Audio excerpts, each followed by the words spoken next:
And there we go. All right, welcome everybody to tonight's webinar. Before I begin, I would like to start by acknowledging the traditional owners of the lands, various lands on which we meet today, and I would like to pay my respects to elders past and present. All right, thanks very much everybody for joining us tonight. Tonight's webinar is on practical inclusion, and our presenters for tonight are FLL and FRC Team Project Bucephalus 5985, and we are hearing from mentors Andrew and Faith and student Zanita. Okay, with that, I will hand over to tonight's presenters. Please take it away. Now, I'll also add Zanita is here representing the Fluffy Terminators FTC team, so we've covered that. We've covered the whole spectrum at this point. So, hi everyone. So basically, just to give you a bit of a heads up, we're going to be talking to you today about how we run 5985. Some of it may be a touch unusual, but hopefully interesting. So I'm just going to bring up the slides. Oops. There, I've got my own technical issues. Just need to step back a few slides. And there we go. And we will share these and get started.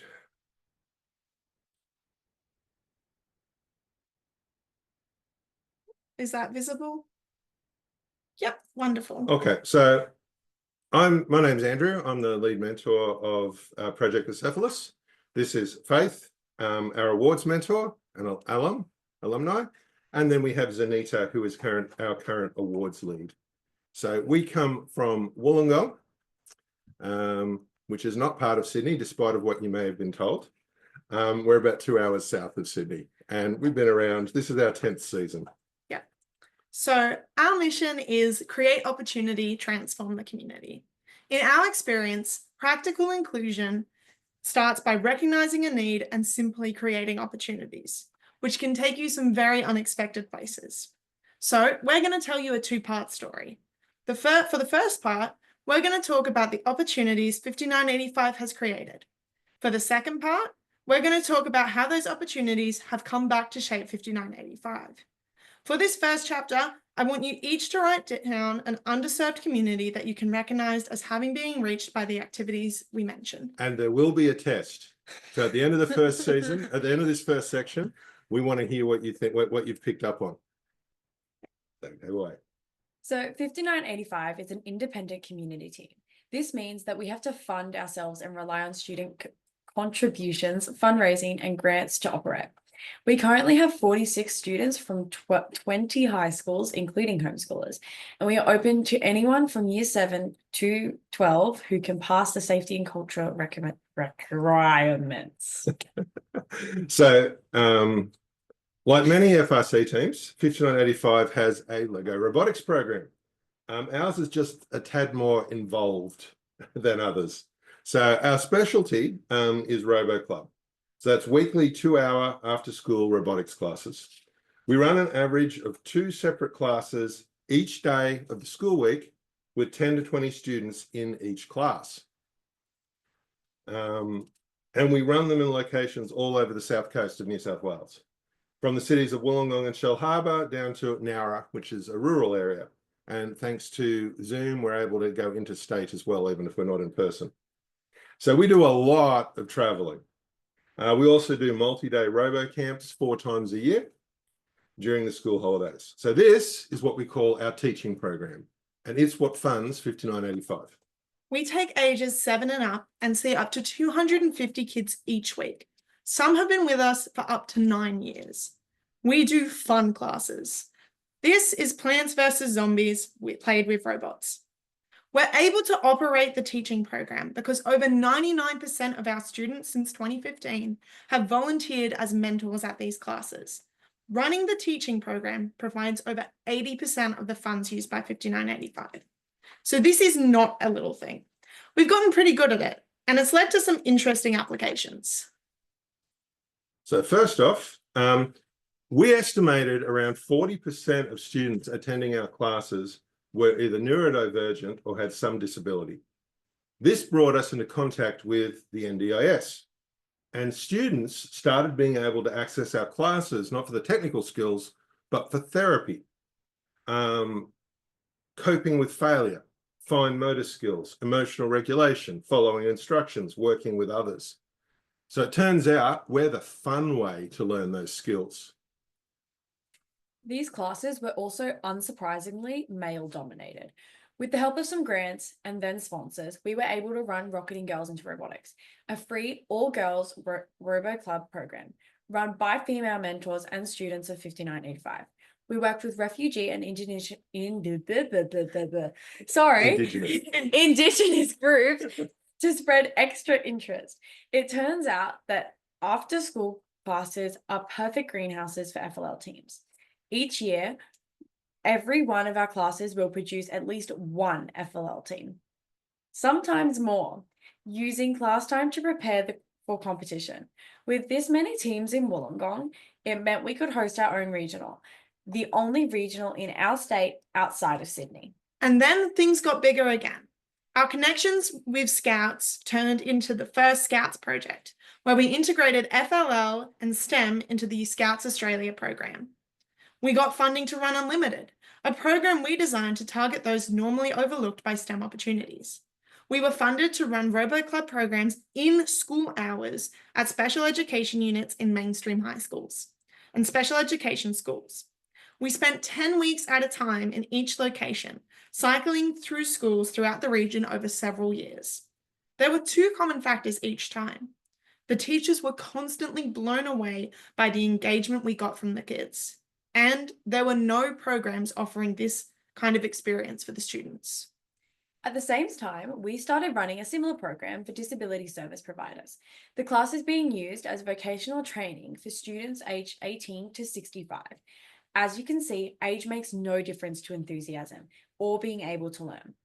I should point out that the homeschool 5985 students were vital to being able to run these programs as their timetables can be flexible. SALCO, or the Spanish and Latin American Community Organization, engaged with us to run a 3 Robo Club for children from culturally and linguistically diverse families. The interest from this class led to the creation of an FRC team. And then we got the funding for Unstoppable, a program to use STEM and FIRST as an early intervention program to divert youth from criminal or antisocial behaviour. We spent a lot of time with students from the Flame Tree School, a behavioural school where students come from backgrounds of trauma, abuse, and neglect. Most already had involvement with the justice system. We had to develop a whole new way of doing FIRST to reach these students, but it paid off with the creation of an FRC and FLL team.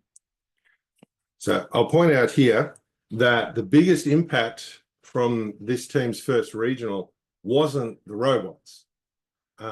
It was the welcome and acceptance they found from every other team there. Like, to a lot of these kids, adults are the enemy and the peers can't be trusted. And that first regional completely upended that worldview, right? We had some of those kids, like, their worldview was completely challenged by what they found at that first event. So Unstoppable also covered more classes with disability service providers, this time as life skills for youth and young adults, and it created an FTC team at another behavioural school and yet another FRC team in a low SES mainstream school. So it's paid off in a really big way, this particular model. And then we got to Unified. Unified Robotics is a program run in partnership with Special Olympics, where teams of students with and without intellectual disabilities or ASD work together on a Lego robotics challenge and then meet up for competition. This was the perfect fit for our Unlimited and Unstoppable students.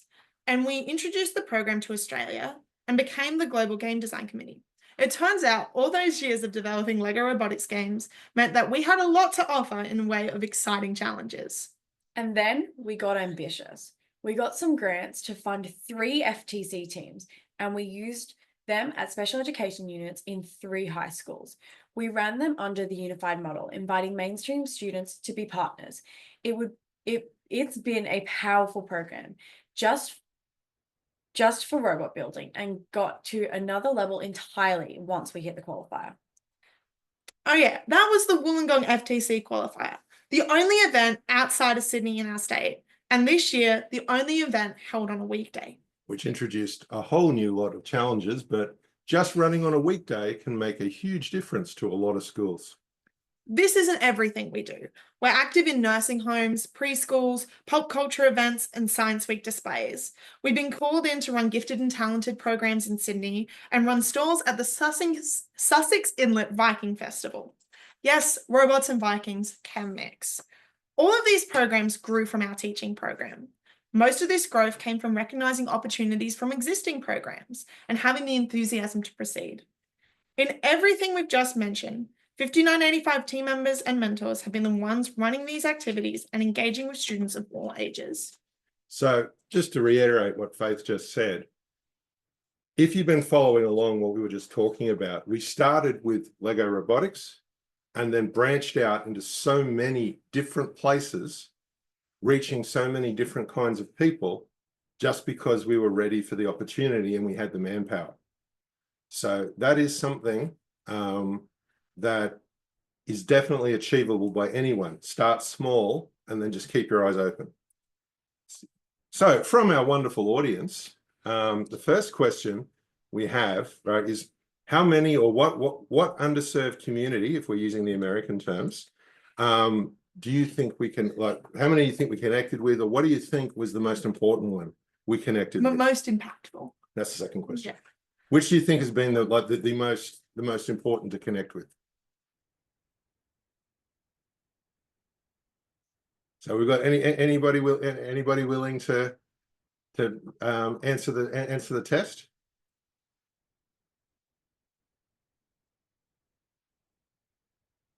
Older people. Yeah. Yeah, so at Flagstaff. Can I clarify that one? I think it might be older people, because that's a community that lots of other groups don't think about. Like, we think about lots of different groups, but we don't necessarily think about older people. Yeah. So we had was it? We had two major ones that they said they were happy to share their story. Yeah. One was Jen. Yeah. She was 65 and she introduced herself to the class as, "I'm Jen, I'm 65, I have a disability, and I have no clue how to use a computer." And she signed up for a robotics class, which I was particularly impressed with the courage that took. But she was probably been our most enthusiastic student ever. She was taking photos every week and showing off to her grandchildren. So yeah, and she came away not necessarily with robotics skill or the fact that she would go into a STEM career or go anywhere with that, but just the tech skills that then she could use in that workplace. So yeah, the computer was no longer the enemy. We have another one in the chat. Someone else has commented it could be connecting from the children with more difficult backgrounds. Yeah, that has been rough in places. The therapy has been largely a replacement for, or an accompaniment to OT. Would you say that's a fair call, Zanita? Yeah, we've even had an occupational therapy office in Queensland reach out to us to run Zoom lessons because of how they kind of go hand in hand. Yes. Lego robotics is a very big draw card for kids that are very suspicious of let's go to someone's office or therapy rooms. Yeah. Now for the kids with Flame Tree, sorry. Yeah. Yeah. So the kids with Flame Tree, robotics was less of a scary thing. They were unsure about it at first. It wasn't a therapy thing, but it was more like a carrot for good behavior. For one of the kids in particular, he's only done FLL, but he has shown incredible growth in the last 2 seasons of FLL, from not being able to work in a classroom with any other students to now being able to share a classroom with other students. And the teachers have said this is because he's been told if he doesn't get his act together, no more robotics. So yes. Yeah. One thing before we move on, one of the lines the kids used in their in the impact presentation a few years ago, when we're talking about stuff like we were doing with Flagstaff, was it there's no STEM career or study for these students? Yeah. But there's no future if they're left behind. There's no equality if they're left behind. university without these students, but there's no culture change without them. Yeah. So that's something that's well worth looking at. Don't limit what you do just to the kids at school. 100%. So has anyone else got a question or a statement or? I have a question about some of the sort of relating to this content. And so a lot of the programs that you deliver are using, like, obviously FLL as a platform or Lego Robots as a platform and similar activities. So how do you adjust your activities to meet the needs of specific groups? I can start with that one if you want. It's gonna be parameters, isn't it? So practically speaking, Yeah. right, we make sure the lessons we're giving are accessible to everyone. So we do that, like when we've got code and instructions up on the board, we have it graphically, so it's a picture. Yeah. We have it in dot points at the same time, Mm-hmm. and we are verbalizing it for the kids that need it. And we're also using high contrast colors. So we've got some visually impaired students that come along to this, and the high contrast means they can use their magnifiers and see things better. Yeah. A lot of the activities are also designed to be accessible, working with a partner, working alone, or working with your own equipment. So that covers a lot of the, I guess, doesn't play well with others issues.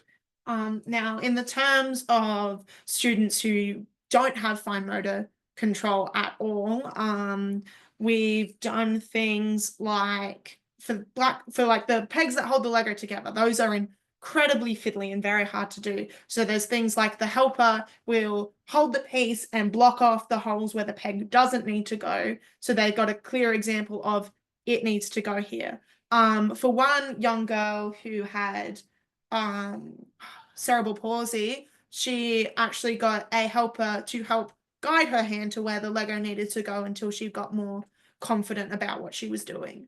Yeah. Does that answer your question, Mel? That was a great answer, thank you. Excellent. Okay, so is there anything else, or shall we move on? No? Okay. Moving on. So the reason we went through that first bit was it's very hard to explain how we set up our team without a basic understanding of what we do. So that's that explanation. So I'm just going to put the slides back up again. Slide. And sharing.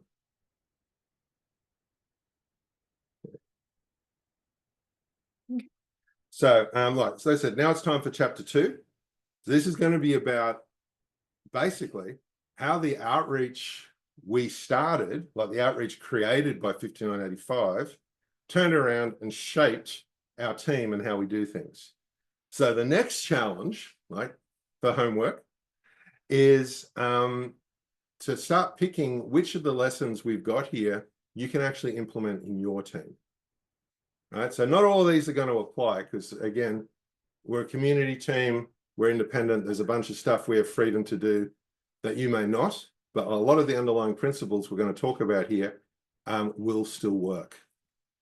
So what we'll do is we'll go through each section, have a little bit of a discussion at the end of each one, and then move on to the next one. Yeah. So number 1. Ooh, there we go. Simplest one first. Remember, we said 5985 depends on student contributors, and that 99% of team members volunteer as mentors in our teaching program. There's a reason for that stat. Team members can volunteer in lieu of team fees. Give 2 hours a week at a Robo Club and 2 days each holidays at a Robo Camp, and it costs you nothing to do FRC with 5985, except for the international events. This has a direct impact on our makeup. 30% of our students come from low-income backgrounds. With this policy, without this policy, they couldn't participate. This policy enables entire families to take part without paying a huge amount. Curiously, even the families that could afford the team fees choose the volunteer option. It's a powerful thing to put on a resume that you have been responsible in teaching children robotics for 3+ years. Yeah, so this one thing is probably the most powerful thing we've got for making 5985 accessible. We have removed the money barrier. And so we have families with what, 7 children have put most of their kids in simultaneously. And they don't have to worry about multiplying activity fees by 7, which is a huge thing for families. And again, the low income stuff, anybody can join here if they're just willing to give some time. There's a lot of jokes made about child labor by the parents, but they also say it's also character building. And because we have that opening where anyone can do it, the financial barriers removed, that has given us the huge manpower we have to run these activities. So with somebody managing a schedule of who's volunteering at what, we are quite able to run, what, 10 to 14 classes a week. 16? We're up to? Yep, 16 classes a week. Even with me being taken out with chemotherapy, the whole program was just kept going because we got the manpower. And it starts with just opening that first gateway. So is there any questions or feedback on that one, or we skip to the next part? One of my students has just remarked that it's not child labour, it's character building. But the thing is, yeah, go on, Mel, sorry. Oh, I had a question, but no, I'll ask that in a sec if you have more to say. I was going to say, it is really weird. The families that can definitely afford it, they prefer to have their kids do this. Like it is something that makes a difference. And when we've got kids get scholarships, cadetships, and they've put the teaching on their resume and put it down as a reference, and a lot of them have gotten jobs through that. Yeah. Do you find that student attitudes change through this involvement in this, not volunteering, not requirement, but option? Do they come in and have, you know, sort of one outlook on what it is and then come away thinking something different? You want to answer Through that having one? done this? Might be a question for your student representative, possibly. Yeah, I think there is definitely a change, especially because we've just done sort of our rookie intake. They will discover with our December sort of camps coming in that it is very different to what they think, because we're currently coming up with all I want to do is just drive. I want to come here and build the robot, and that's all I want to do. And so I think definitely for me, I came in and I went, I'm going to sit down and I'm going to write an essay, and that's all I'm going to do. And then I've started teaching. I was teaching before I was officially part of the team. So it's sort of like a very, it's a very fun thing to do, teaching all the classes, because the games are different. You learn new skills as you're teaching the children, and they learn new things. So it's a very rewarding process for both parties. And there is definitely a change in attitude you can see after students start teaching classes. They develop patience. Oh yes. Oh yes, that is one thing. I have had multiple students who have been in our classes, then come into our team, go, was I ever that bad as a kid? And can I ask a follow-up question as well? How do you teach your teachers? Like, how do you make sure that the students, when they come into the team and they're doing their volunteering requirement, how do you get them to the point where they've got the skills to do this and they're also confident in teaching the other children? You want me to do that one, or you got it? So the first step we'll do is we'll get them to actually, if they have no experience with Spike or anything like that before, we'll get them to partner with a student and work one-on-one with them as a partner until they're more confident in learning what they're doing. Then from there, we'll get them to sit with a small group of students, just overseeing them, making sure they're okay at following instructions and stuff like that. And as their confidence keeps growing, they end up overseeing larger and larger groups until some of them feel confident enough that they can get up the front and run the classes themselves. And we also have our 2 different types of classes, especially with our robo camps. We have the intro course and the advanced course. So usually the first thing they do when they're coming into teaching is they do a robo camp, which we can then put them in the intro course, which is basically just the very basics of Spike. So we can introduce them to everything. Yeah, it's a process. Okay, so point 2, the cycle. So What do you think happens when a teaching program student spends several years, sometimes from ages 7 to 12, being taught STEM, encouraged and challenged by kids in 5985 uniforms, hearing about how the team is going, celebrating success, and when they do FLL, being mentored by these same people that are then the referees, volunteers, and sometimes judges at the events? What do you think happens? Over 85% of 5985 members ever have come from the teaching program. Students join the team and stand alongside their former mentors as equals, and then start mentoring themselves. There are powerful bonds formed during this process. Think about what it would do to your confidence and enthusiasm to be a part of a team that already knows you before you join. So yeah, the cycle is a big thing. We do get people off the street, but it's like a sense of belonging is created well before the kids get anywhere near FRC. And do you remember what I said earlier about like 40% of, we estimated 40% of kids attending our stuff, which is like up to 250 kids a week, are on the spectrum or have a disability, and these kids are vulnerable. Like we'll talk a bit about that in one of the next sections, but having that sense of belonging and welcome and these are my people and something to look forward to is a very positive way to do inclusion. And even just knowing, one student's spoken to me about this, but even just knowing that there is a activity or a place out there that is willing to accommodate their needs without any extra fuss or bother, and it can just take their needs and go, okay, yep, we can just do this, this, this, and this to make it work better for you, meant that they had a lot more enthusiasm coming in and a lot less anxiety than they had ever going anywhere else. So yeah, just accommodating and creating that belonging. All right, remove the barrier to participation, create the sense of belonging. You do those two building blocks and the magic happens. So any feedback on any of that one, guys? I just think it's a really good idea so that when the students come in and join their team, join your team, they're already known as individuals. I think that's a really nice concept. And we do also make sure that those people who come in off the street, they're not excluded or treated differently than the ones we've known for years. They are accepted into the fold just as quickly. And we make sure that there's no difference between a kid who's been coming to our classes for 9 years and a kid who turned up to one demonstration that we ran and decided to come along. So there's a lot of kids that are, even though they know what doing this thing means, there are kids that are looking forward to doing FRC. What Hamza has been, probably about 6 years saying FRC is where I want to go. He's finally old enough. And I've got an 8-year-old who hasn't even started doing FLL, asking when he can start building the big robots. So it is something that is big and exciting and also a bit intimidating.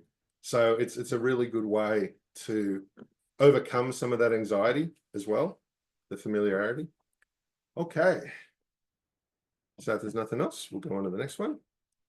The weird ones.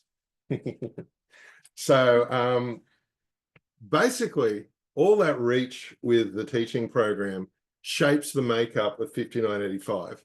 The running gag is we attract the weird ones, and that's the way we like it.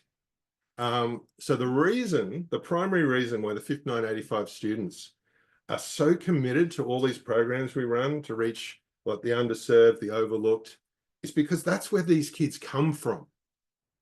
Right? Over 70%, I think we're nearly up to 80% of 5985 has a disability or disorder. So in our team, you find the misfits, the bullied, the isolated, the lonely, the disadvantaged, and the fearful. And this is where they come to be safe and happy. We have a mix of students from public, private, selective, special education, and homeschooled students from the high-fee public grammar schools, working alongside some of the lowest SCS schools in the state. We have 52% of our team are female, holding over half of the leadership positions. Our students are immigrants, refugees, born in and outside of Australia, representing nationalities, cultures, religions, and backgrounds of so many variations. You should see our team dinners. We have a wide variety of sexualities and genders based on the principle that the entire team knows that each student can tell us about it when and if they're ready. The lesson, being inclusive, can start by just being ready to meet kids where they are. So it is a bit of a joke about the weird ones for us, but it enables freedom for kids to be who they are, and us just being ready. Like, we look at some of what the American teams do with logging and categorizing and statistics of I'm this, that, or the other, and it just works so much better when it's Tell us when you're ready. Tell us when you're ready. It's none of our business if you don't tell us. Yeah, it takes a lot of the pressure off. And like I said, the team dinner comment, how many food allergies are we having to accommodate at the moment? Oh, so many. We've got so many members who are sensitive to gluten that we have to set a special microwave inside in the kitchen. And if anyone else uses that for food with gluten in it, it poisons like half the team members. So again, a lot of what you get with students on the autism spectrum is sensory issues, particularly around food. So during build season, every night we have a team dinner, and the food has to be varied enough to keep people interested, but also has to be customizable to some degree to cope with all the varied allergies and sensory intolerances. And we have a wonderful range of parents who step up to do that. We've also had to cater to kosher, halal, vegan, vegetarian, you name it, it's there. We're quite proud of the food. Food map and all of that kind of stuff. But yeah, even for these kids, just knowing that they don't have to bring along their own food can be really powerful for a lot of kids with allergies or food sensitivities who are so used to turning up to places and there's nothing there they can eat. So even just that simple thing of making meals accessible to everyone can create a powerful impact. So yeah, like I said at the end of that one, being inclusive, just being ready to meet kids where they are. So be prepared. So any questions or feedback on that one, guys? I think some of the students are too shy to post anything publicly. Oh, hang on, there's one. Inclusion. I've also separately had a message sent to me that's just sad about bread is what it boils down to. There are many of our students who are also sad about bread. So if this is at the end, that's okay. So we will take questions of a more personal nature after the recording stops. Thank you. Okay. So this one, we gave a talk. We gave a talk about this to some Californian teams, and I made a few heads explode with this one. So a lot of FRC teams, you're going to hear the "we're a family" approach. Now that works for a lot of teams, but it never was realistic for us. So we went a slightly different way. The first rule, students of 5985 here, is you don't have to like each other. You do have to respect each other. And when in doubt, be kind. The second rule, following rule 1 is more important than any robot win or awards result. We would rather tank the entire season than lose that attitude. So after they've met that, we then start teaching what respect actually means. We don't just say respect and then walk away. So teaching what respect is occupies a significant part of the 5985 pre-season training. Leadership training and intake training. We give practical lessons in how to apply respect in discussions about design, prototypes, debates. Everyone gets a voice and is allowed to disagree. We include in all this how to respect the team, how to respect your teammates, and how to respect use of time and materials. So what do you think happens when you're in a group of people who practice that type of respect. So this one is something that still makes me a little bit teary. We had a few years ago a new team member come into the team with ASD, and she was bullied so badly at school. Yeah, it was horrific. She had a school assignment where she had to write about something she loved doing.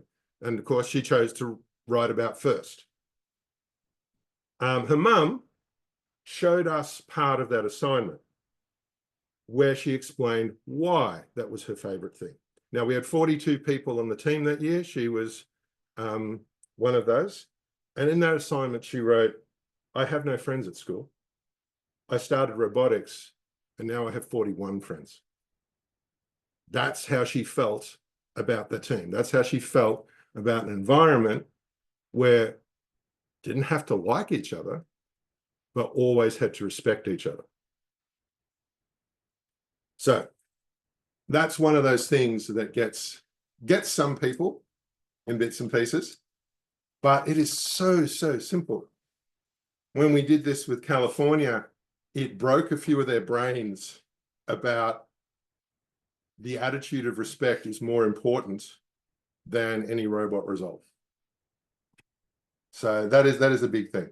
So is there anything anyone wants to add about that one? I don't know what it means. It's something about related to something from Netflix. Was one of the comments, but I am clearly not up on. I say, you're getting old, but we don't understand the pop culture references anymore. I do not understand the pop culture reference, so I cannot interpret the comment. This is terrible. I do have one question at this point, which is, with all of these sort of policies and ideas around respect for your student members, do you do anything to try and bring the parents, families, guardians, and carers on board with these ideas as well? Yeah, so I'll answer this one. Yeah. We start each season with Andrew tries to scare you off with a speech about how much work is involved. Every time we do an intake, we shed about a third to a half of people after we go through what's involved.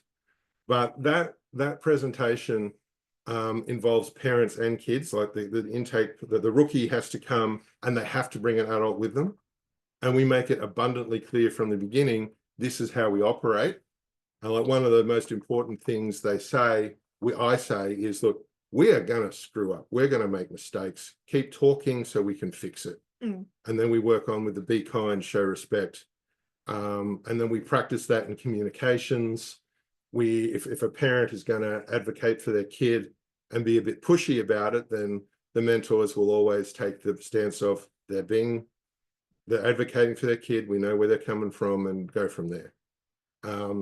As to the mentors, like respect to mentors, and we do case studies and things like that. Like, how would you show respect if you disagreed with a mentor?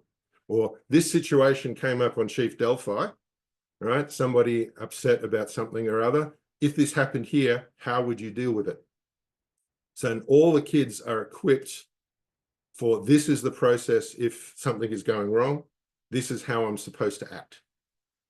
Now, of course, they're kids and they're teenagers, which means hormones and emotions, and sometimes things do go up a bit in flames, but they're also mature enough to recognize that it is the hormones and emotions, and then take a step back and then come back and chat to each other with a mentor present or someone else mediating to go, okay, this is what happened.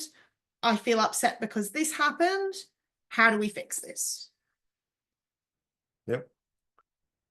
So did I see another question pop up on the chat with that one? Yes, there was another question. How this goes through the robotics program. I'm just trying to get a clarification from the person asking as to exactly what they mean. So I'll ask that one once I've fully understood the question. Okay. How exactly is this the one from Owen? Yeah. Yeah. Okay. If you can answer it, go ahead. I think I can answer that one. Yeah. Okay. It starts with, So Yeah, you Yeah. answer. So the question is, how exactly do you guys express this inclusivity and respect within the team through the FRC program? So it starts with how we talk to each other. So when we have our all-team prototype and design discussion at the beginning, that is the first real test, like under fire, so to speak, of the show respect. So often one of the mentors will be there, usually me, being a referee, right? Guiding, it's not your turn to speak, it's this person's turn. We've heard too much from you. Usually it only has to happen for about, what, 30 minutes or so before all the training we've done on how to speak in a group kicks in, and all of a sudden the team is self-regulating. Oh, you go before me, loudest person speaks last. I need to step outside because this environment's too much for me. Yeah. So starts with how we talk to each other. After that, it becomes stuff like, I recognize what an anxiety attack is. I recognize what an autistic meltdown looks like. I know this person has autism. They are not trying to insult me. They are doing the best they can. I had two kids that were direct opposites of following the rules and wanting to be a force of chaos. And they were butting heads constantly until I said, you guys realize you're like two sides of the same coin. You team up, you'll be like the supervillains taking over the world. They both thought that was utterly hilarious. And that running gag is what removed the butting heads. So even something as simple as that, how you talk to each other. So if anyone wants to clarify that, we can do that. If that didn't answer the question. So was there anything else? Only that I was asked earlier to keep you on time, and so I will remind you that you've had 45 minutes. Okay. Yep. Okay. So the next section is How we do it. how we do it, freedom to laugh. So a student on our team has an uncontrollable laugh that her family has dubbed a dying seagull. It's loud, unusual, and truly out of control when she is happy and finds something truly funny. She learned pretty quickly not to laugh at school. That's changed in the workshop. That laugh now rings out regularly, with team members joining in by asking, who broke her this time? And judging the humour of the situation based off how long it takes her to stop. There are at least 5 other students who are set off with the same type of laugh and now have the freedom to be joyful without fear. We also have a quiet room in our workshop and have a supply of fidget toys and exercise balls to serve as seats. Our 3D printer experts delight in making new and custom fidgets for use. Our safety training includes recognizing panic attacks, anxiety, and recognizing ASD self-management techniques. When we do talks on safety, we include the line, no one is expected to walk into the workshop with a broken ankle. In the same way, we wouldn't expect you to walk in amidst an anxiety or panic attack. We recognise sensory issues. Many of our students wear noise-cancelling headphones at all times or need the use of a sensory device like a tablet to function. They can't handle the noise of a vacuum cleaner, but are quite willing to clean toilets. We support that choice. Project Bucephalus members wear hidden disability sunflower lanyards and implement their use at first events across the board, as well as bringing supplies for quiet rooms. Now, I will point out this didn't all happen at once, nor was it always deliberate, nor were we always perfect. We made plenty of mistakes. However, we've been motivated by looking for needs and doing our best to fill them. And default, like I said, just choose to be kind. So I've been told, we've been talking to a few people that use terms like this, that these last 2 points implement something called psychological safety, the freedom to speak up, feel, and do so without fear. So we'll talk a bit more, that one's a bit more personal, so we'll talk more about this one at the end, unless anyone's got anything they want to comment or say. The title, Freedom to Laugh, is pretty apt for what this means. It's freedom to be, freedom to exist, without having to worry that you're going to be bullied or hurt or isolated. And it is quite funny going from one dying seagull to having 5 going off at once. I think we've got 4 of them in the awards team. So, you know, one goes off and then we can't have to stop work for 5 minutes and then we're good again. but that freedom is vital. Yes. Okay. So the next point, redefining leadership. Now, this one is probably going to be a bit more difficult because it's very much a custom fit situation. So when over 70% of your team has a disability, you are eventually going to have issues when it comes to leadership and veterans. Sometimes barriers can be overcome, but there are also conditions that mean it is not possible for a team member to fill a traditional leadership role. So PTSD, anxiety, autism spectrum disorders are just some of the conditions that would prevent a student from being a normal leader.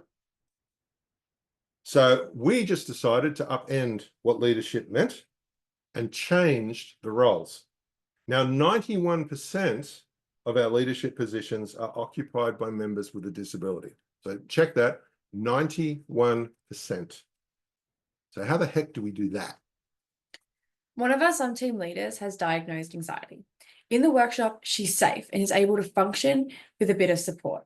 She cannot fill that role at a regional, and we don't expect her to. We train a sub team to backfill for her in that role as required, and they all understand. Yep. Another team leader has been diagnosed with ASD level 2. Her ability to read or handle complex social situations is practically zero, but she follows rules to the letter, and her attention to detail is incredible. Not to mention her enthusiasm is through the roof, as are her technical skills. She cannot fill a traditional FRC leadership role and would never handle the noise and stress of the pit at competition, but she excels running a small manufacturing team of 6 members who are all task-focused, enjoy the simplicity and directness of her communication, and who all understand her abilities. Incidentally, she was a Dean's List finalist last year. Another ASD level 2 and anxiety student is in the awards team. She will never be able to speak to judges in the pit or presenting room. She could never lead teammates in a task, and the sensory overload at events is tremendous. She has discovered that she enjoys and excels at teaching children and does way more than a single teaching program class a week. Remember the NDIS kids and the kids with disabilities attending our classes? What do you think it means to them when someone with noise-cancelling headphones and sensory devices is the one being their teacher? This student was also named a Dean's List finalist. 5985 still have traditional leadership roles. We just don't eliminate a contender because they can't do all of the job. We don't stop with what you can't do. We look for what you can do and work around it. That's what being inclusive from the top down actually looks like. So that one generated a lot of conversation in the American discussion. So that's the thing. We have so many kids that can't do what you would normally look under this is how I be a lead programmer, this is how I be a lead mechanical, this is how I be lead awards. They just can't do it. So rather than eliminate that, we changed it, what the roles meant. So there's a lot of cases like that. We work at what they can do and then look to backfill with support. And I said that mechanical team, Faith was talking about it, Zanita was talking about. That is probably the most well-run group of the lot because there is no stuffing around. There is just instructions. Let's get the job done and then let's have some fun. There is no shenanigans. We love that team. Of course. Yeah, she can be gone for 3 weeks and they all finish before. Yeah. So is there any comments on that one? Because that one is complicated. Yeah. And again, if there's any specifics you want to ask, again, after we stop recording, can also work. Yeah, can I ask, can you give us a more specific idea of how exactly you work out with a student what type of leadership role will suit them? Like if a student comes forward and says, oh, I've been here for a couple of years, I'd really like to take on more responsibility. Do you give them the freedom to try things out? Do you sit down with them and talk about where you think their strengths lie? What is exactly the process that you use for placing students in these positions? Okay, so we do everything you just said. But it generally starts with when we get a rookie student, they've got the freedom to jump around and figure out during like off-season, pre-season, to play with the different roles and figure out where they want to be. By the time we're considering them for a leadership role, they've usually been there for 2 seasons at least, maybe 1, depending on how well they are. And they'll say, we know them by that point. And they know the area that they are confident in. Yeah. So we will have a discussion. About half the time, they'll come to us and say, hey, I want to do this. But most of the time, like 5985 has a structure where we have an executive committee.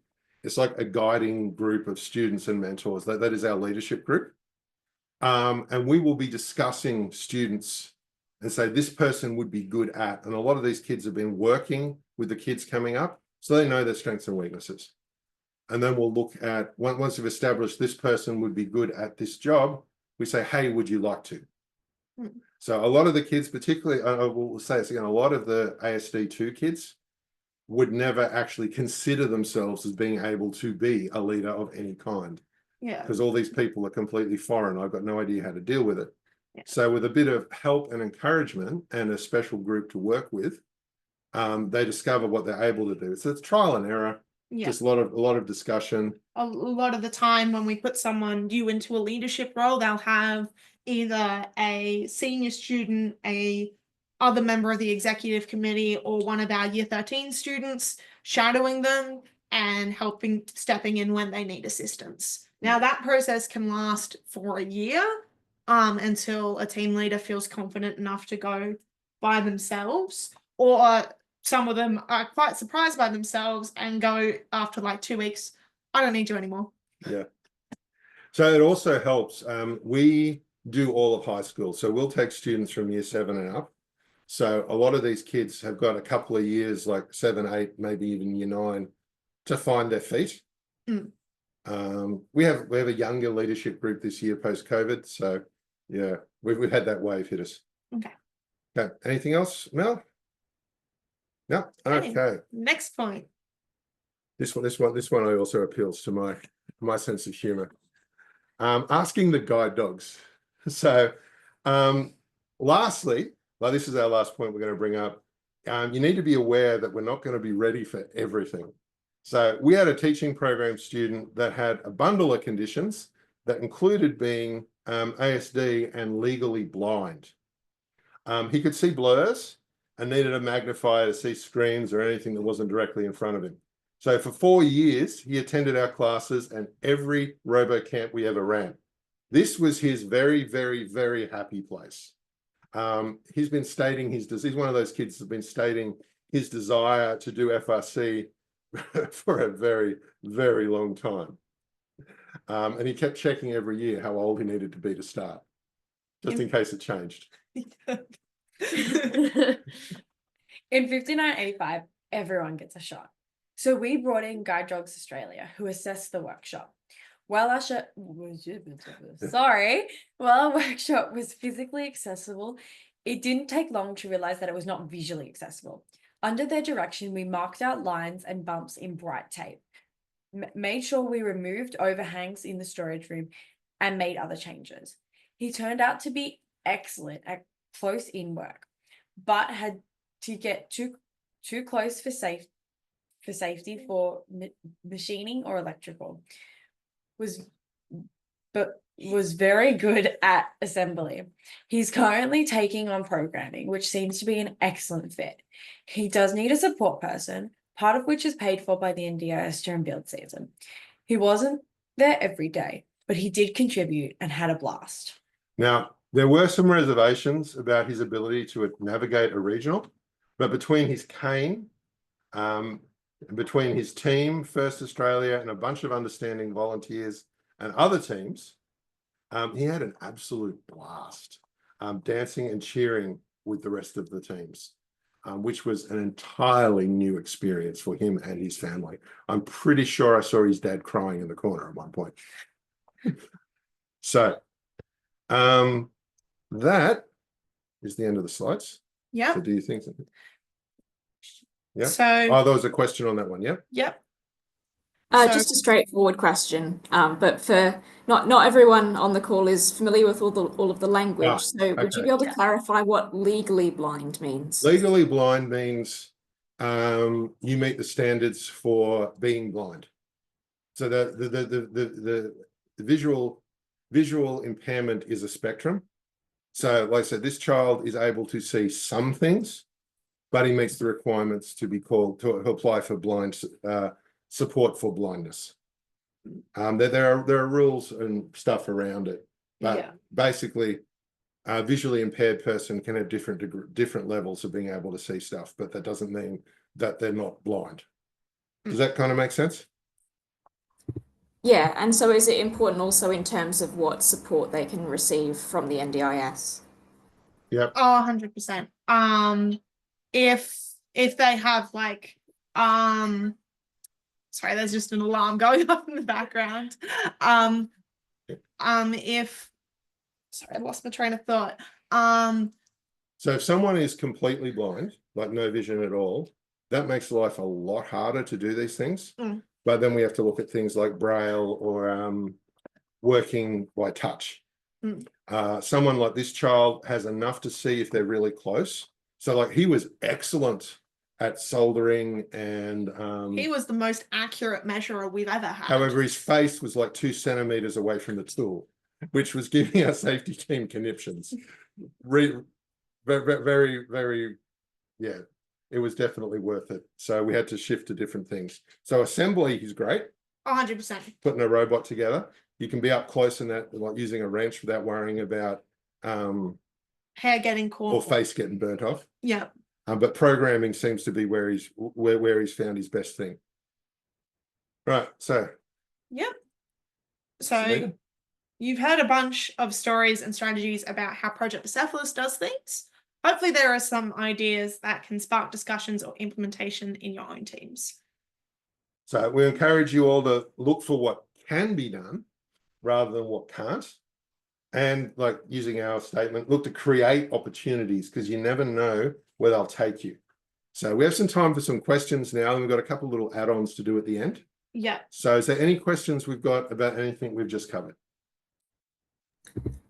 Just one from me, and that is you've talked a lot about the past and the present in terms of what you're doing and different groups that you've been able to bring in over time. So what's the next project for you? Is there a group that you've identified but haven't been able to reach yet? Or is this a secret for next year's impact?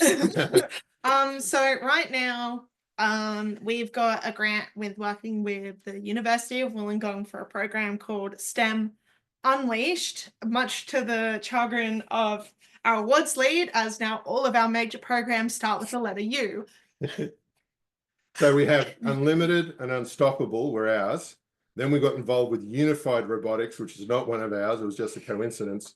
And when we told the uni people this, they thought it was hysterical and went with Unleashed. I don't think it's so hysterical. But we're looking at working with Indigenous students. And particularly low income. Yeah. So we've been doing a lot of work with the housing trusts and groups like that. So this is basically sticking to the whole giving opportunities to kids that normally don't get them. The other major thing that we've got going on in the background is we're working with Charles Sturt University to do a study on the impact of participation on FIRST on neurodivergent children and how the program has had an impact on them. Also doing a similar study on the effect for girls in STEM. Yeah.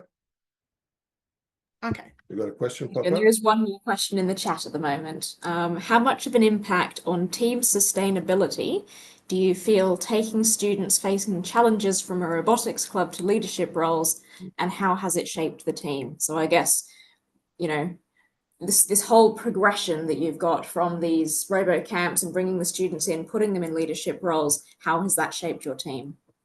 I'll say, I'm speaking from a mentor perspective, and you guys can speak from student perspectives.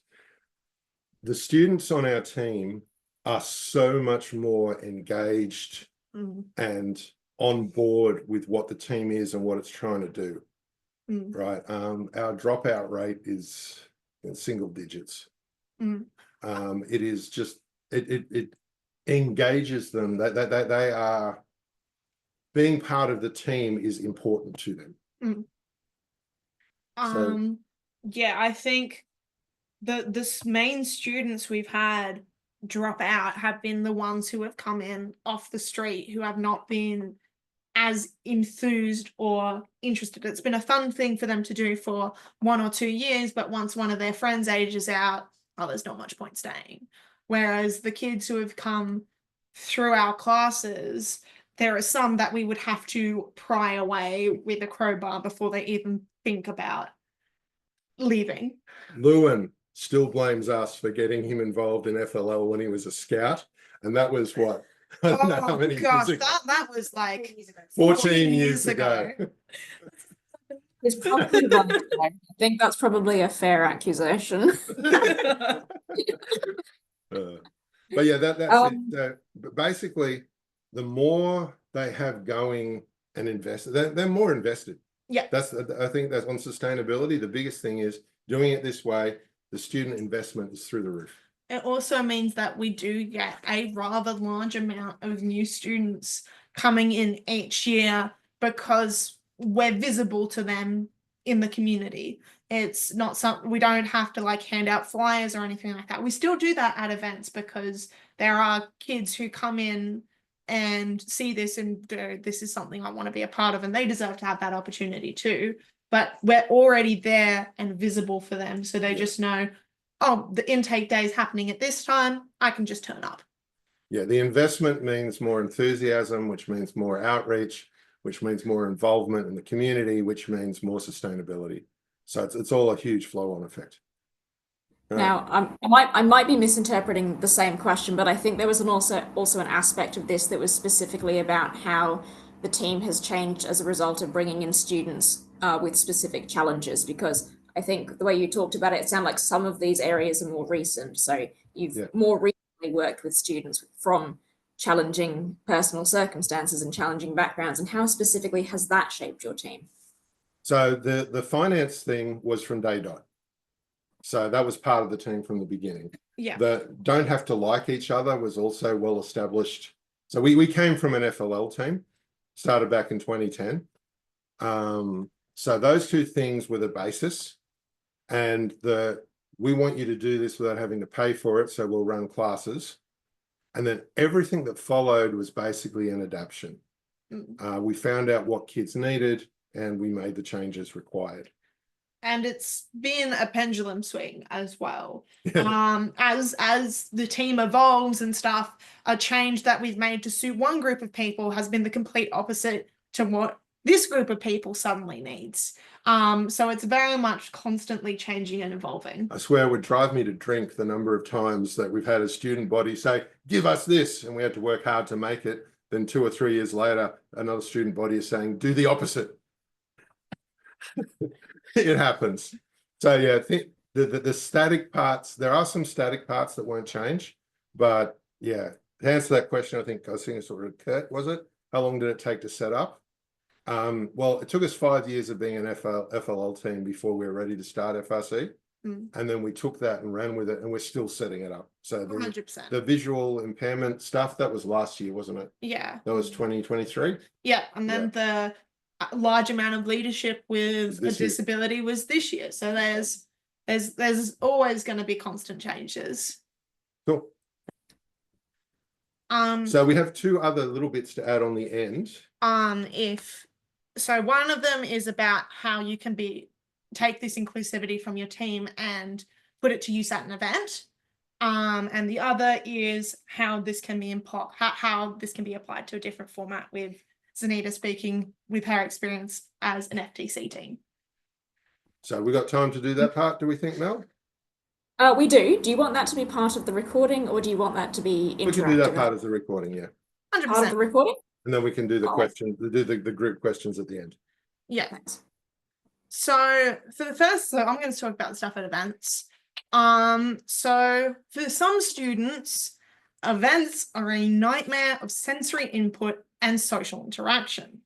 So what role do you give a student who can't handle drive team, impact presenter, pit crew, or scouting? So the first thing to do is realize it's okay if a student can't handle the event, but you should still find ways for them to be engaged, even if they can't attend. Some examples that we've used over the years are we've had students develop and debugging the scouting software, meaning that sometimes during the event they'll be given a call and go, this button's no longer working, please fix, kind of thing. A role at the event they can do is the way we do scouting. Each person has a different device that puts up a QR code that a main person can come along and scan. So for one person, it's they have their noise cancelling earphones on. At the end of each match, they walk along, scan everyone, walk back, and then sit down for the next match. I'll point out that just that one job being done by a kid we can rely on is a huge boost to mentors, and anyone that's ever done a scouting system can appreciate that happening like clockwork without having to fuss about it. Yeah. Another one that we found quite useful is crunching the scouting data from either a quiet, isolated part of the venue or even doing it at home. Having a system that has a large online database has really helped with that. So we've had students calling in after the event going, I've noticed this pattern, this pattern, this pattern. You should go with this, and this team, even though they haven't actually been at the event experiencing it. Another one is something we called super scouting, which is not looking at an individual robot, but looking for patterns and strategies either at the event or through the live stream. So that works really well for the kids who can't just focus on one thing, but need the whole big picture. Another thing that works is only spending half days at the event, skipping the practice day and then coming in after lunch for the following days. Or even just being a spectator. For some kids, they can't handle doing a job, but just being at the event is an amazing experience for them. Yeah. So having the freedom to not have to participate because they can't handle it, that is one of those things that takes a lot of the pressure off. Yeah. They can't be a spectator during the season, but the events are special cases because, like I said, they are a special kind of hell for anyone that has sensory issues. 100%. But particularly because they want to be there but can't. That makes it even worse. Yeah. So I'll do yeah. this one. Yeah. So with a lot of neurodiversity on the team, we try and make stuff like scouting fun. Like how do you handle scouting with a kid that has a low attention span? So we work in pairs. One student watches the robot, the other always mark down the stats, and that like eliminates errors almost completely. But it also means there's somebody helping you focus, and that you also make new friends doing it that way. So your event experience is what's happening in front of me and the kid next to me. I can filter out the huge crowd and everything else around me. Yeah. And then on the other hand of the spectrum, we have the kids who will scout nonstop without breaks if we let them. So getting a scouting roster that manages that difference, because for those kids who will scout nonstop, the instant you tell them to stop, the impact and sensory overload and stuff will just come crashing back into them. So it's understanding how brains work is important. Yeah. So it's things like a normal scout would have a half an hour slot. They'll get hour slot, and they'll get an hour and a half slot, but they'll get a longer break to cope with things.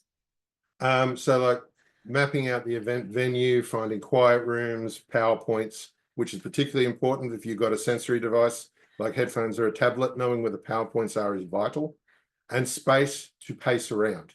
If you see one of our kids wandering, doing laps, that's not because they're bored, that's because they're trying to work through a sensory overload. The other thing with quiet rooms, if it's a massive venue like at Champs, for some of the kids, pointing out it's here on a map isn't enough. You have to physically show them from here, this is how you get to it. Fidget toys are a big thing, and we even allow our impact presenters to take fidget toys in with them if they need them. So it can be things like Zanita will have a ring she can twist, or someone else had a necklace that they could just have the little balls in it that they could just move around. So it's something to help keep them grounded and focused without being too distracting. And the other thing we learn a lot about is that you don't need to be neurodiverse to need some sort of sensory regulation. A lot of the time, if you've never been to an FRC event, they are loud, they are big, and they will break your brain if you're not ready for them. 100%. One thing that we found really important with a pit crew as well, again, with a large amount of them being neurodiverse or having some other challenges, is making sure that in the pit area, they know, okay, this is where I can walk around without getting in anyone's way. So maybe somewhere off to the side, or there's a small amount of the pit that they can walk in when the robot's not there. And they have the freedom to say, hey, pit boss, I need to go. Pit boss doesn't question it, knows there's a reason for it. And at the same time, we've got a backup list. Yeah. If so-and-so is not available, we put out a Mayday call and it's backfilled. Yeah. The other thing that we've found that has been needed for a lot of our kids is having something you can sit on that is not the floor in the pit. So some teams will bring like fold up camp chairs to sit on, but a lot of pits don't have that much space unless you've got one of those big fancy things, that unfoldable pit displays that the US teams have. So what we'll do is we will get toolboxes that we know can withstand the weight of someone sitting on them. So this means that mentors who may have mobility issues, or students who just don't have the stamina to be on their feet all day, can sit down without worrying about being a safety hazard. Yeah. And so obviously water, snacks and all that standard stuff you have in a pit, you make especially sure it's available to those kids. And so lastly, I don't know if any of you have seen the sunflower lanyards that we've been sort of bringing to events. That's a big part of the inclusion, being aware that there are people around you that have challenges, and being in an environment where you can say, there is something here, be aware of it and give me a bit of extra time. So whether that's judging in the pit, interactions with volunteers, or if you are a judge or a volunteer. Jack wears one of the lanyards at events, and just that one simple fact that Jack is willing to wear one means that so many other kids are willing to do it, rather than it be something they're ashamed of. And we found that so it's recognized at First Australia events now, but it's not recognized at international events yet. But we found last year, we had our team wearing the sunflower lanyards anyway, and we had multiple people from other teams come up to us and say, I've never seen anyone else wearing one. So thank you for that kind of thing. So just knowing that you are seen and visible is important. Yeah. So that's events, right? So a lot of what we do in the season comes forward, but there are some special things you can do as well. Yes, and I mean accommodations too. Like if you're wearing a sunflower lanyard and you tell the judge, I need to sit in a judging session, someone that needs to sit is allowed to sit. Yeah.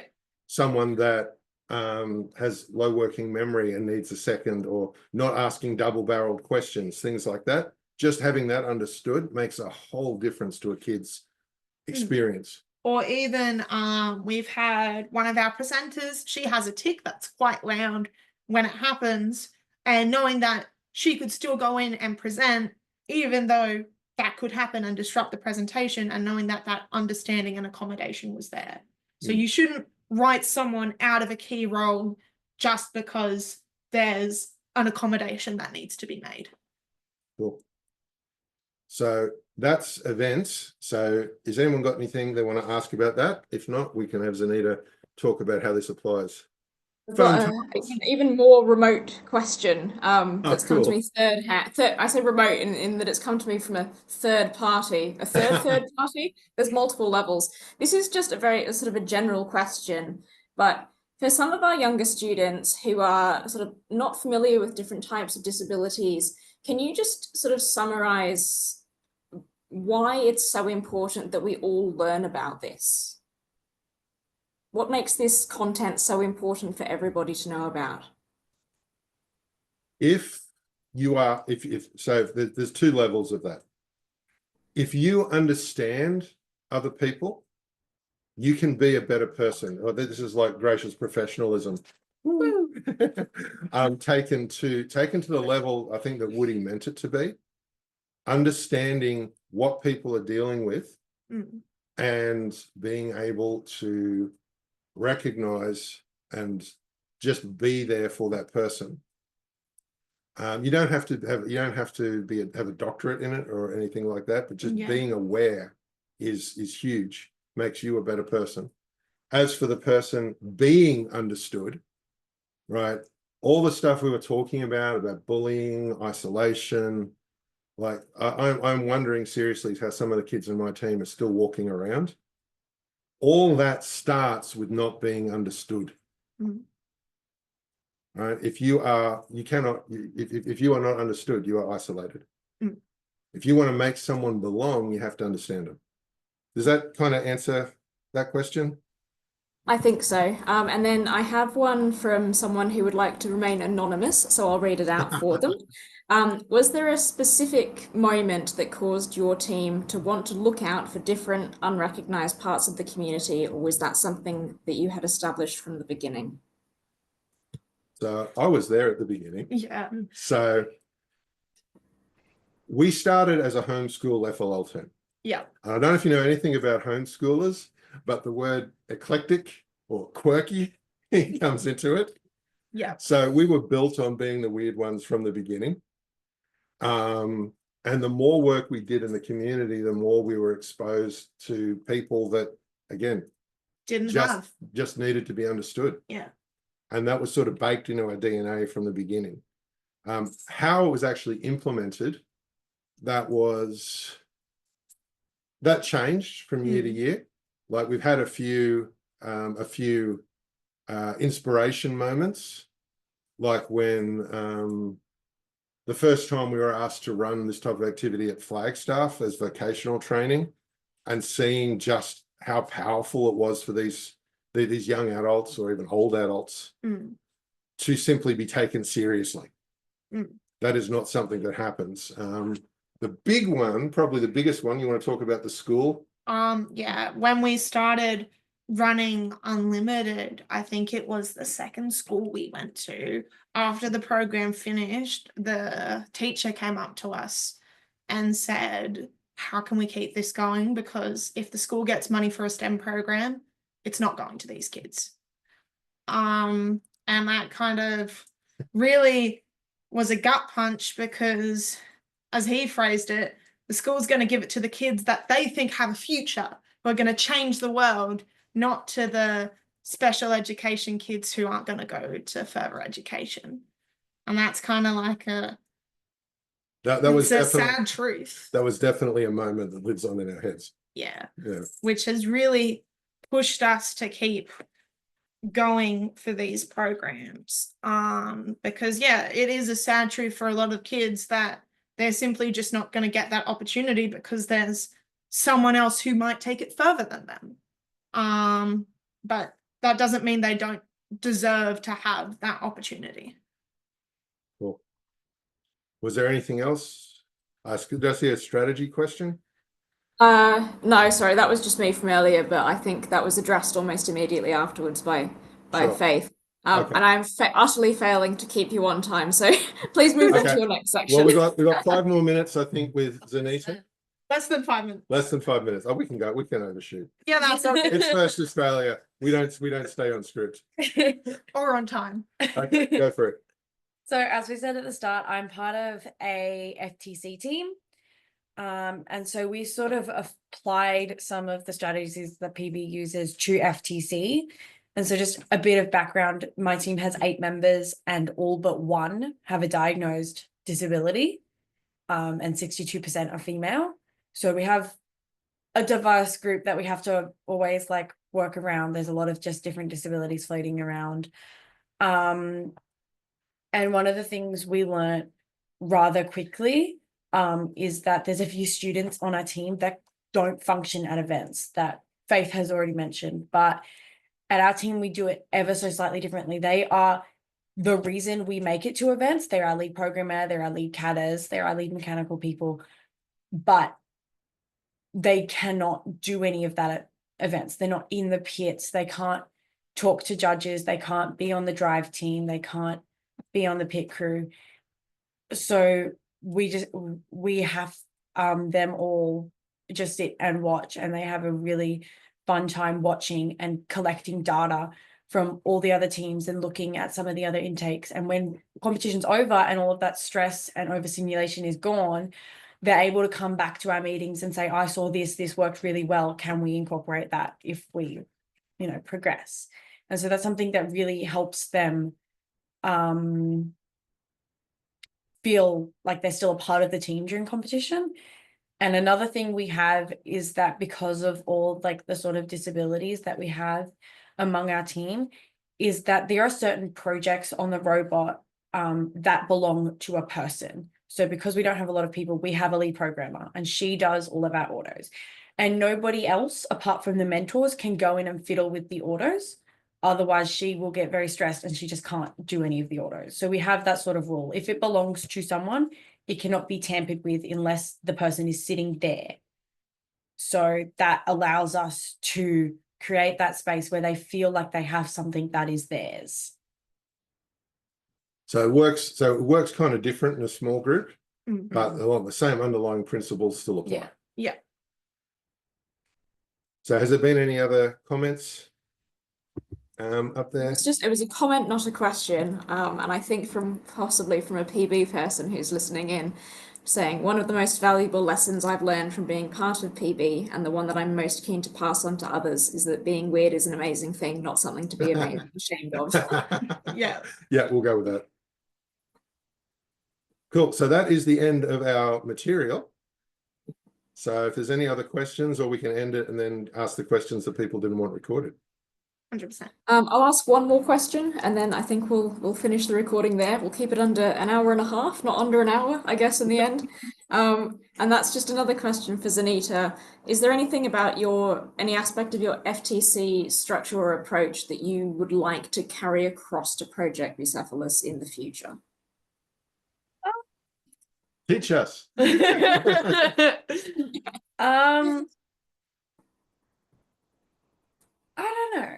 I feel like the way the teams work, because there's a different, it's a different program, and there is definitely a larger scale for FRC. I'm not sure if some of the things that we do in FTC would actually work, but definitely like the whole don't tamper with someone's thing would probably be something that could work well. And it can't be like this belongs to a person, but this belongs to a sub team. So if you're in someone else's sub team, you can't come and tamper with it, because that sort of allows it to not be as stressful. And obviously when we get closer to competition, that sort of has to shuffle to the side if the system's not done. Having clear boundaries and expectations makes it a lot easier to participate. 100%. Yeah. Cool. All right, great. Well, I'll end the recording shortly, but just before that, I'll do two things. First of all, I will plug next week's one. Sorry, I'll just change the conversation completely. I'll plug next week's workshop, which is a strategy presentation from Vance from Team 3132. That'll be happening next week, and that's at the regular time of 7 o'clock Australian Eastern Daylight Time or Sydney time. And then secondly, I would like to very much thank our presenters today, Project Bucephalus and the Fluffy Terminators. I think this has been a fantastic talk tonight, so we really appreciate you taking the time to put it together and present to us. And I will also add, having been a teacher during COVID, I know it's really hard presenting to a screen of blank rectangles. So I really appreciate you working with the format of the webinar, because I know it's so weird to do it this way, but I really appreciate it. So thank you very much, and I'm sure everyone who's watching along and will watch this later also appreciates the time that you put into it. All right, and with that said, I will end the recording, and if anyone has any questions after this, feel free to ask those.